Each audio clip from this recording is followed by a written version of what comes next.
சப்பாத்திக்கு பரோட்டாக்கு தொட்டுக்கிறதுக்கு ஒரு அருமையான கிரேவி தாங்க நான் செய்ய போகிறேன். அது காளானை வச்சு தான் செய்ய போகிறேன். இது ரொம்ப டேஸ்ட்டாகவே இருக்கும். அது எப்படி செய்யலான்னு பார்க்கலாமா? இப்போ வந்து பார்த்திங்கன்னா ஒரு 200 கிராம் காளானை எடுத்து க்ளீன் பண்ணி எடுத்து வச்சுக்கிட்டேன். அதுக்கப்புறம் இதுக்குள்ள மசாலா பொருட்கள் என்னென்னு பார்த்துடலாம். மல்லி 1 டேபிள் ஸ்பூன், அதுக்கப்புறம் சீரகம் 1 ஸ்பூன், அதுக்கப்புறம் சோம்பு 1 ஸ்பூன் சேர்த்துக்கலாங்க. சேர்த்து நல்லா வதக்கிக்கலாம். அதுக்கப்புறம் காஞ்ச மிளகாய் ஒரு 5-6 எடுத்திருக்கேன், கிள்ளி போட்டிருக்கேன். அதுக்கப்புறம் ஒரு கொத்து கருவேப்பிலை, இதையும் சேர்த்து நல்லா மிக்ஸ் பண்ணிக்கலாங்க. அதுக்கப்புறம் இஞ்சி பூண்டு அதையும் எடுத்து நல்லா நம்ம கலந்துக்கலாம். இதெல்லாம் நல்லா பச்சை வாசனை போகிற வரைக்கும் நல்லா கலந்துக்கலாங்க. அதுக்கப்புறம் தேங்காய், முந்திரி பருப்பு. தேங்காய் உங்களுக்கு எவ்வளோ தேவையோ அந்தளவுக்கு நீங்கள் சேர்த்துக்கலாம். நான் கொஞ்சம் தேங்காய் தான் சேர்த்துருக்கேன். 4-5 முந்திரி பருப்பு சேர்த்து நல்லா வதக்கிக்கலாங்க. நல்லா வதக்கினதுக்கப்புறம் இது கூட வந்து ஒரு பெரிய வெங்காயத்தில் பாதி சேர்த்துருக்கேன், பாதி வெங்காயம் அதையும் சேர்த்து நல்லா வதக்கிக்கலாம். அதுக்கப்புறம் ஒரு நாட்டு தக்காளி பழம் சேர்த்துருக்கேன், இதையும் சேர்த்து நல்லா வதக்கிக்கலாங்க. ஒரு 4 பச்சை மிளகாய் காரத்துக்கு சேர்த்துக்கலாம். இதையும் சேர்த்து நல்லா பச்சை வாசனை போகிறதுக்கு நல்லா வதக்கினதுக்கப்புறம் காளானை எடுத்து க்ளீன் பண்ணி வச்சுருக்கேன். அதுக்கப்புறம் இந்த வதக்கின மசாலாலாம் ஒரு தட்டில் கொட்டி நல்லா ஆற வச்சுக்கலாங்க. ஆறட்டும். ஆறினதுக்கப்புறம் மிக்ஸி ஜாரில் சேர்த்து நான் வந்து அரைச்சி எடுத்துக்கிட்டேன்.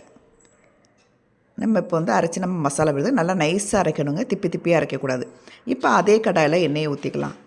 எண்ணெயை ஊற்றினதுக்கப்புறம் இது கூட 2 ஸ்பூன் வந்து சோம்பு போட்டிருக்கேன் தாளிக்கிறதுக்கு.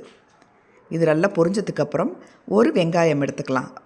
ஒரு வெங்காயத்தை எடுத்து நல்லா கட் பண்ணி அதையும் நல்லா சேர்த்து வதக்கிக்கலாம். இஞ்சி பூண்டு பேஸ்ட்டு ஒரு 2 எடுத்துருக்கேன், 2 ஸ்பூன்.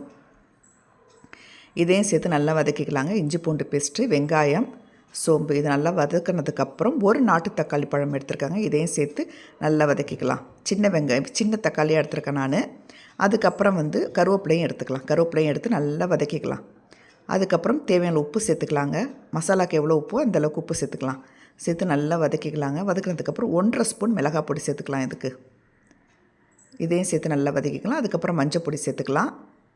அதுக்கப்புறம் வந்து பார்த்திங்கன்னா மல்லிப்பொடி ஒரு 2 ஸ்பூன் சேர்த்துக்கிறேன் நான். ஏன்னா கிரேவி அதிகமாக கிடைக்கும், அதனால் நல்லா சேர்த்ததுக்கப்புறம் நல்லா ட்ரையாக இருக்கிறதுனால ஒரு 1/2 டம்ளர் தண்ணி சேர்த்துக்கிறேன்.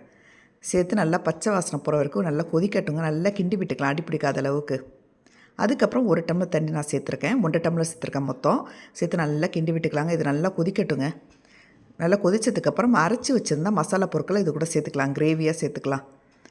மசாலா விழுதை சேர்த்துக்கலாம். சேர்த்து நல்லா மிக்ஸ் பண்ணிக்கலாங்க. மசாலா விழுதுக்கு தேவையான உப்பு சேர்த்துக்கலாம். ஆல்ரெடி 2 தடவை உப்பு சேர்த்துருக்கேன், அதனால் பார்த்து உப்பு சேர்த்துக்கலாம். சேர்த்து நல்லா மிக்ஸ் பண்ணதுக்கப்புறம் 2 டேபிள் ஸ்பூன் தயிர் சேர்த்துருக்கேன் நான். புளிப்பு சுவைக்காக தயிர் சேர்த்துருக்கேன். சேர்த்து நல்லா மிக்ஸ் பண்ணிக்கலாங்க. நல்லா தயிரோடு அந்த மசாலா சேர்த்து நல்லா மிக்ஸ் பண்ணதுக்கப்புறம் நம்ம கழுவி கட் பண்ணி எடுத்து வச்சுருந்த காளானை இது கூட சேர்த்துக்கலாம். சேர்த்து நல்லா மிக்ஸ் பண்ணிக்கலாம். காளான் வந்து தண்ணி விடுங்க. இப்போ கெட்டியாக இருக்கிறது பார்த்திங்கன்னா நல்லா தண்ணியாகிடும். அதுக்கப்புறம் மூடி வச்சு சிம்மில் வச்சிடலாங்க. அதுக்குள்ளே பரோட்டாவும் போட்டுக்கலாம். சைட் பை சைடாக பரோட்டா சேர்த்துருக்கேன் நான். இது வந்து ரெடிமேட் பரோட்டா தாங்க. நெய் சேர்த்து நல்லா 2 பக்கம் நல்லா பெரட்டி நல்லா வெந்ததுக்கப்புறம் எடுத்து வச்சுக்கலாம் பரோட்டாவை. அதுக்கப்புறம் இங்கேயே ரெடி ஆகிடுச்சு. ஃபைனலாக கொத்தமல்லி தழையை தூவிக்கலாங்க. அதுக்கப்புறம் லாஸ்ட்டில் வந்து பார்த்திங்கன்னா நெய் 1 ஸ்பூன் சேர்த்துருக்கேன். நெய் சேர்க்கும் போது ஃப்ளேவர் ரொம்பவே நல்லாயிருக்கும். காரமாக இருந்தாலும் காரத்தை சரி பண்ணிவிடுங்க. இப்போ நைட்டு டிஃபன் சூப்பராக ரெடி ஆகிடுச்சுங்க. பரோட்டா காளான் குருமா. நீங்களும் ட்ரை பண்ணி பாருங்கள். தேங்க்யூ.